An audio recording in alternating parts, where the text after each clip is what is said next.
2024 में एक YouTube channel मत खोलना अगर आपके पास इन 6 चीजों की नॉलेज नहीं है तो, वरना आप भी 90% यूट्यूबर्स की तरह अपनी जिंदगी के 1-2 साल बर्बाद कर लेंगे और एंड में कहेंगे कि यूट्यूब तो लक का गेम है। और इन 6 पॉइंट्स में से लास्ट पॉइंट सबसे इम्पोर्टेंट है, क्योंकि वो आपको सिर्फ एक यूट्यूबर नहीं बनाता बल्कि आपको एक रियल इन्फ्लुएंसर बनाता है। इसलिए वीडियो को स्किप करने की गलती बिल्कुल भी मत करना, वरना आपका फेल होना तय है। तो शुरू करते हैं पॉइंट नंबर 1 से, जो की है 2024 के शुरू होते ही आप लोगों ने एक रेजोल्यूशन तो बना ही लिया होगा कि इस साल मैं अपने चैनल पे इतने सब्सक्राइबर्स तो गेन करके रहूंगा ही रहूंगा, या फिर एक नया चैनल बनाऊंगा और उसे किसी भी हालत में मोनेटाइज करवाऊंगा। लेकिन 1 महीना हो गया है और आपको कुछ भी ग्रोथ नहीं दिख रही है और आप ऑलरेडी गिव अप करने की हालत पे हो। इसका रीजन ये है कि आपको पता ही नहीं है कि YouTube का एल्गोरिदम वर्क कैसे कर रहा है। आप जानते ही नहीं हो कि YouTube आपसे चाहता क्या है और बस एक तरफा प्यार की तरह आप अपनी तरफ से एफर्ट डाले जा रहे हो और कोई रिस्पांस नहीं मिल रहा है। YouTube एक सोशल मीडिया प्लेटफॉर्म है जो कि एड रेवेन्यू से अपनी मेन अर्निंग करता है, और हर सोशल मीडिया प्लेटफॉर्म की तरह YouTube को सिर्फ एक ही चीज चाहिए, वो है कि लोग उसके प्लेटफॉर्म पे बने रहे जितनी ज्यादा देर तक हो सकता है उतनी ज्यादा देर तक, तभी YouTube को फायदा होगा। और इसमें YouTube आपकी मदद चाहता है, आपसे एक ऐसा कंटेंट बनवा के जिसको लोग ज्यादा देर तक देखे और YouTube पे बने रहे। लेकिन 90% यूट्यूबर्स इस बात को नहीं समझते हैं और इसलिए यूट्यूब उनका कंटेंट कभी भी ऑडियंस को सजेस्ट नहीं करता है। इसे एक एग्जांपल से समझते हैं। मान लेते हैं आपने एक नया यूट्यूब चैनल खोला और आपने अपनी एक वीडियो अपलोड करी। यूट्यूब उस वीडियो के टाइटल, डिस्क्रिप्शन और कीवर्ड्स के बेसिस पे उस वीडियो को कुछ लोगों को सजेस्ट करेगा, जिसके बाद वो लोग आपके थंबनेल के बेसिस पे आपकी वीडियो पे क्लिक करेंगे और उसे देखेंगे, जिससे यूट्यूब को ये पता चल जाएगा कि आपकी वीडियो किस तरह के लोगों को पसंद आ रही है। और फिर यूट्यूब सिमिलर इंटरेस्ट वाले लोगों को आपकी वीडियो भेजेगा और फिर चेक करेगा कि वो लोग आपकी वीडियो पे कैसा रिएक्ट कर रहे हैं। यूट्यूब बेसिकली 2 चीजों को ट्रैक करता है, वॉच टाइम और एंगेजमेंट। यूट्यूब देखेगा कि जिन लोगों को उसने आपकी वीडियो सजेस्ट की थी वो कितनी देर तक आपकी वीडियो देख रहे हैं। अगर ऑडियंस उसे काफी देर तक देख रही है या फिर पूरा देख रही है तो यूट्यूब उस वीडियो को और ज्यादा प्रमोट करेगा और ज्यादा से ज्यादा लोगों को दिखाएगा, क्योंकि इस वीडियो की वजह से लोग यूट्यूब पे 7 से 10 मिनट एक्स्ट्रा रुक रहे हैं, जिससे यूट्यूब काफी मोटा पैसा छाप रहा है। वहीं अगर इस वीडियो की ऑडियो रिटेंशन कम होती तो यूट्यूब इसे सजेस्ट करना बंद कर देता, क्योंकि यूट्यूब अपनी ऑडियंस का मूड खराब करके उसे दूसरे सोशल मीडिया प्लेटफॉर्म पे नहीं भेजना चाहता है। ठीक इसी तरह अगर आपकी ऑडियंस आपकी वीडियो पे एंगेज कर रही है, यानी कि लोग उस पे कमेंट कर रहे हैं या फिर उसे शेयर कर रहे हैं, तो भी यूट्यूब आपकी वीडियो को प्रमोट करेगा, क्योंकि अगर आपकी वीडियो शेयर की जा रही है तो लोग बाकी प्लेटफॉर्म को छोड़ के आपकी वीडियो देखने आ रहे हैं, जिससे अगेन यूट्यूब का मेन मोटिव कंप्लीट हो रहा है, लोगों को अपने प्लेटफॉर्म पे रोक के रखना। और वहीं अगर आपकी वीडियो पे कुछ ज्यादा कमेंट्स आ रहे हैं तो काफी सारे लोग कमेंट्स का रिप्लाई भी करेंगे, बहसबाजी भी करेंगे और किसी न किसी तरह एंगेज करेंगे, जिससे आपका तो मेंटल पीस खराब हो जाएगा, लेकिन यूट्यूब अपना पैसा छाप लेगा आपको कुछ एक्स्ट्रा मिनट इस प्लेटफॉर्म पे रोक के। लेकिन वहीं अगर आपकी वीडियो एंगेजमेंट ला के नहीं दे पा रही है या फिर वॉच टाइम ला के नहीं दे पा रही है तो यूट्यूब आपकी वीडियो को यूजलेस समझेगा और उस पर अपना टाइम वेस्ट नहीं करेगा। अब आधे से ज्यादा लोग इस चीज को नहीं समझ पाते हैं और वो लगातार यूट्यूब पे अपना कंटेंट डालते रहते हैं, जिसकी वजह से वो ग्रो ही नहीं कर पाते। आपको एक चीज को समझने की जरूरत है कि यूट्यूब आपसे आपकी वीडियोस नहीं चाहता है, वो आपसे आपका वॉच टाइम और एंगेजमेंट चाहता है। और ये चीजें कैसे लानी है, आपको इस चीज पे ज्यादा फोकस करना चाहिए। और एक और बहुत इंपॉर्टेंट चीज, एल्गोरिदम टाइम के साथ चेंज होता रहता है। 2014 में जब यूट्यूब पे ज्यादा क्रिएटर्स नहीं थे तब डजंट मैटर कि आप किस तरह की वीडियो बना रहे हैं, अगर आप ज्यादा वीडियोस डाल पा रहे हैं तो आपका वायरल होना कंफर्म था, क्योंकि उस टाइम पे यूट्यूब को ऑडियंस को अपने प्लेटफॉर्म पे लेके आना था, जो कि रेडियो या टीवी में घुसे रहते थे। यूट्यूब उनको अपने प्लेटफॉर्म में फंसाना चाहता था, इसलिए उस टाइम पे जितनी ज्यादा वीडियोस होती थी उतनी ज्यादा वेरायटी होती थी और उतनी ज्यादा लोग अट्रैक्ट होते थे। लेकिन 2018 में जब क्रिएटर्स काफी ज्यादा हो गए थे तब यूट्यूब अपनी ऑडियंस को बुला नहीं रहा था, बल्कि जो ऑडियंस उसके पास है उनको सस्टेन कर रहा था। इसलिए उस टाइम पे यूट्यूब ने लंबी वीडियोस को प्रमोट करना स्टार्ट कर दिया था। अगर आप उस टाइम पे कुछ 1 घंटे की वीडियो या फिर 30 मिनट की वीडियोस बनाते तो आपके वायरल होने के 90% चांसेस ज्यादा थे। और इसके बाद 2020 में एक और चेंज आता है, जब टिकटॉक और रील्स का जमाना स्टार्ट हो जाता है। अब लोगों को लंबी वीडियो नहीं देखनी थी, बल्कि उनको जल्दी जल्दी वीडियोस देखनी थी, और इसलिए यूट्यूब ने शॉर्ट्स इंट्रोड्यूस किए। और इवन अभी भी यूट्यूब शॉर्ट्स को काफी ज्यादा प्रमोट कर रहा है, क्योंकि शॉर्ट्स देखते देखते कब 1-2 घंटे निकल जाए पता ही नहीं चलता। और यही तो यूट्यूब को चाहिए कि आप उसके प्लेटफॉर्म को छोड़ के जाओ ही ना। और एज ए यूट्यूब क्रिएटर अगर आप बिना एल्गोरिदम को समझे वीडियो अपलोड करना स्टार्ट करोगे तो आपका फेल होना ग्रांटेड है। लेकिन क्या एल्गोरिदम एक लौता फैक्टर है जो कि आपके फेल होने का रीजन हो सकता है? नहीं।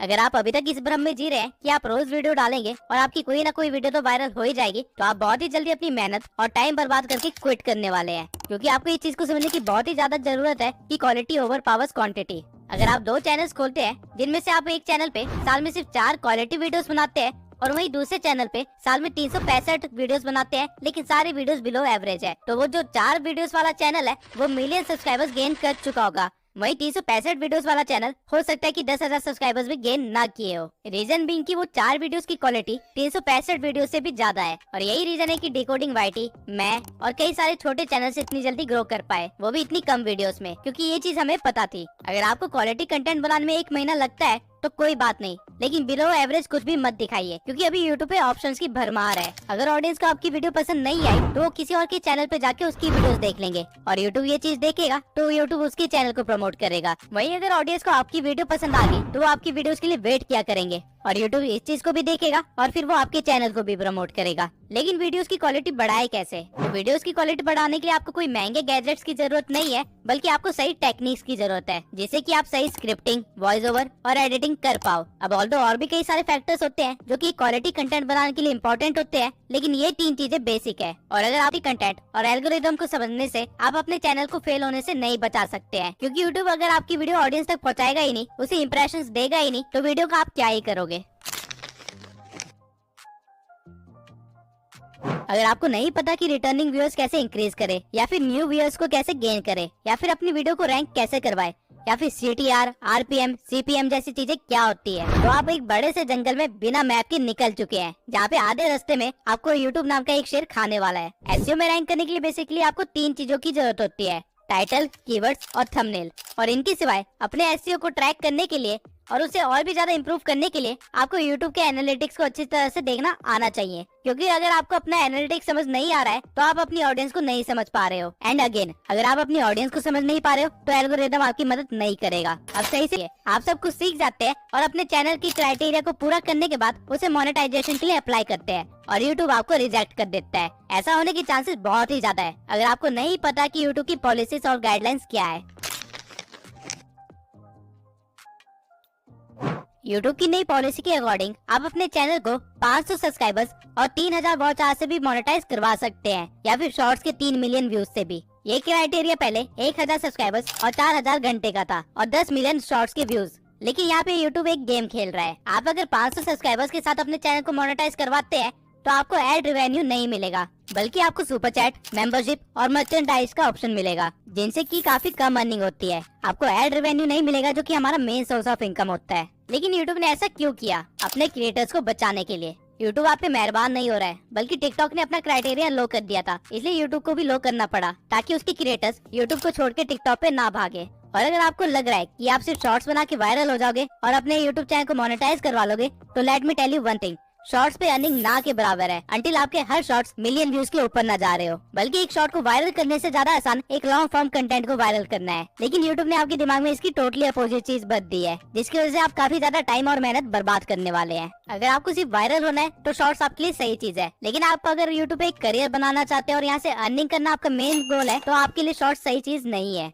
इसके सिवाय AI के ट्रेंड में होने के कारण YouTube ने AI से रिलेटेड भी काफी सारी पॉलिसीज निकाली है, लेकिन इन पॉलिसीज में कहीं पे भी AI वॉइस यूज करने से मना नहीं किया गया है, अंटिल आप किसी और की वॉइस को क्लोन करके अपनी वीडियो बना रहे हो। अगर आप 11 Labs जैसी किसी वेबसाइट से अपनी वॉइस जनरेट करवा रहे हो तो कोई प्रॉब्लम नहीं है, लेकिन अगर आप उसको बोलते हो कि डोनाल्ड ट्रंप जैसी वॉइस को क्लोन करके आपकी वीडियो बनाए, तो आपके लिए एक प्रॉब्लम है। सेम वे में अगर आप AI से कोई वीडियो 0 से एडिट करवाते हो तो कोई प्रॉब्लम नहीं है, लेकिन अगर आप किसी और का कंटेंट उठा के उसे AI में डाल के कुछ और बनवाते हो और फिर उसे YouTube पे अपलोड करते हो, तो आपके लिए एक बहुत ही बड़ी प्रॉब्लम है। और इवन आप AI की वॉइस को भी लगातार यूज नहीं कर सकते हो डायरेक्टली, वरना वो रीयूज कंटेंट में आ जाएगा। आपको अपनी वॉइस को थोड़ा सा एडिट करना पड़ेगा। ठीक इसी तरह कॉपीराइट क्या है, इससे कैसे बचा जाता है, और सही तरीके से किसी को एट्रीब्यूट्स कैसे दिए जाते हैं ताकि कभी लीगल केस में ना फंसे, इन सब की नॉलेज होना बहुत ही जरूरी है। वरना मैं ऐसे भी कई क्रिएटर्स को जानता हूँ जिनके मिलियंस में सब्सक्राइबर्स थे, लेकिन ये पॉलिसी गाइडलाइंस को वायलेट करने की वजह से रातों रात उनका चैनल गायब हो गया। कॉपीराइट के ऊपर मैं अलग से एक डेडिकेटेड वीडियो जरूर बनाऊंगा, क्योंकि ये एक बहुत ही बड़ा टॉपिक है और साथ में काफी कॉम्प्लेक्स भी है। आप कह सकते हैं कि इसको समझाने के लिए एक लॉ की डिग्री होना बहुत ही जरूरी है, क्योंकि YouTube की कॉपीराइट पॉलिसी USA के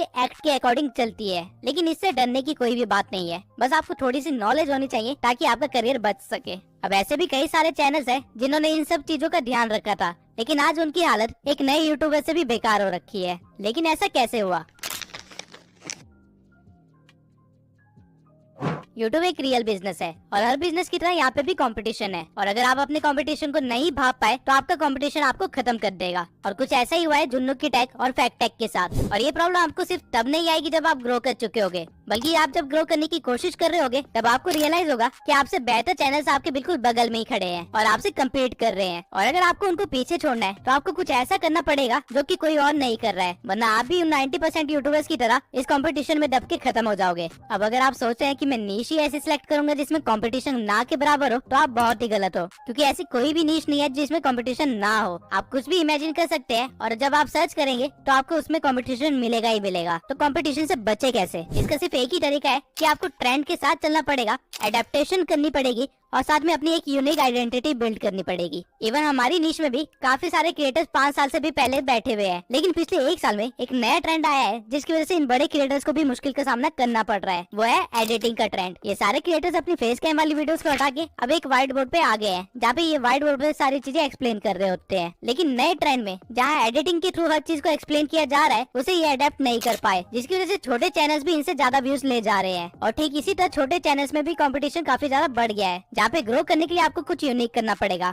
और वो कोई भी छोटी सी चीज हो सकती है, चाहे आपके बोलने का तरीका हो सकता है, आपकी स्क्रिप्टिंग का स्टाइल हो सकता है, या फिर मेरी तरह एक एआई अवतार हो सकता है, लेकिन कुछ अलग जो कोई और ना कर रहा हो। अब अगर आप कंपटीशन से बच भी गए तो आपको वो करना है जो बड़े क्रिएटर्स मजबूरी में नहीं कर पाते हैं और छोटे क्रिएटर्स बिना किसी प्रॉब्लम के कर सकते हैं।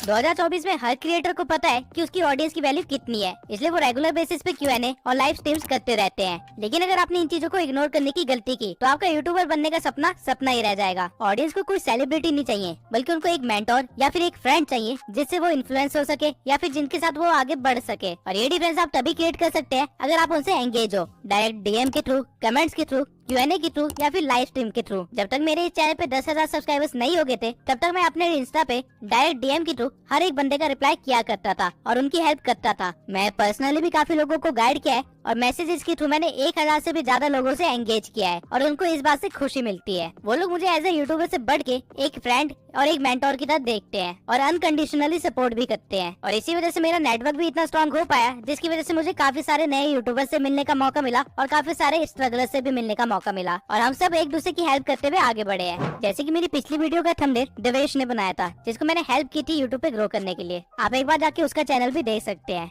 इवन आज भी सोने से पहले मैं कम से कम 20 से लेके 30 डीएम्स का रिप्लाई करता हूँ और इससे एक ऐसा इम्पैक्ट बना है कि कल को अगर मैं कोई एक नया चैनल भी खोलता हूँ, भले कुकिंग के ऊपर ही क्यों ना हो, वो लोग मेरे को सपोर्ट करेंगे। डजंट मैटर कि मैं क्या कर रहा हूँ। जैसे जैसे चैनल ग्रो होने लगता है, आपके पास काम बढ़ने लगते हैं और आपके पास ऑडियंस से एंगेज करने का उतना ही कम टाइम बचता है। लेकिन मेक श्योर जिन्होंने इस चैनल की स्टार्टिंग में आपको सपोर्ट किया था, आप उनको एंड तक सपोर्ट करो, क्योंकि वो स्कूल फ्रेंड्स की तरह होते हैं। और क्योंकि आज मुझे मौका मिला है, तो मैं अमन पटेल के साथ साथ उन सभी सब्सक्राइबर्स को थैंक यू बोलना चाहता हूँ जो मेरे चैनल की स्टार्टिंग से लेके अभी तक मेरे साथ बने हुए हैं और इनको मैं एज अ ट्रू फैमिली मानता हूँ। अब आपको वो सारे 6 पॉइंट्स पता है जो आपको ध्यान में रखने चाहिए 2024 में एक यूट्यूब चैनल खोलने से पहले। और अगर आपने सोच लिया है कि आप एक यूट्यूबर बन के ही रहेंगे, तो मेरी इस प्लेलिस्ट को जरूर देखना। आप ऑलरेडी अपने कंपटीशन से काफी ज्यादा आगे बढ़ चुके होंगे। इसी के साथ इस वीडियो को खत्म करते हैं। मैं गिव अवे का विनर अगली वीडियो में अनाउंस करूंगा और अगली वीडियो एक Q&A होगी, जहाँ पे मैं यूट्यूब से रिलेटेड हर क्वेश्चन का आंसर दूंगा। तो कमेंट सेक्शन में अपने क्वेश्चन लिख दीजिए, क्योंकि अगली वीडियो में उसका आंसर मिलने वाला है।